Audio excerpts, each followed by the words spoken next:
இல்லை, கொஞ்சம் விலகி இருக்கு. கொஞ்சம் விலகுங்க, வேலை பண்ணுங்க.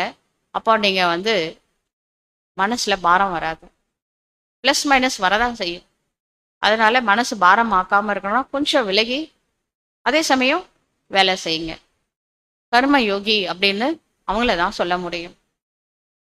உடல்லேருந்து விடுபட்ட நிலையிலேருந்து கர்மா செஞ்சு பாருங்க, ஸ்திதி டவுன் ஆகாது. ஏன்னா கர்மாவில் ப்ளஸ் மைனஸ் கண்டிப்பாக வரும். 4 பேர் நல்லவங்கன்னு சொன்னால் 40 பேர் கெட்டவங்கன்னு சொல்லுவாங்க.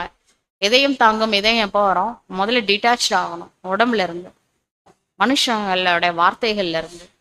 ஒன்று போட்டால் 9 வெளியில் வரக்கூடாது. ரெஸ்பான்ஸ் பண்ணணும், ரியாக்ட் பண்ணக்கூடாது. அதுக்கு கர்ம யோகியாக இருந்தால் தான். காலையில் அமர்தல யோகா முடிஞ்சிச்சு, அதோட ஃபுல் டே பாபாவே நினைக்கலன்னா ரியாக்ஷன் நிறைய நடக்குது ஃபுல் டேல. அதனால ரியாக்ட் உடனே பண்ணாமல் இருக்கணும்னா கர்ம யோகியாக இருக்கு. நல்லது. ஓம் சாந்தி.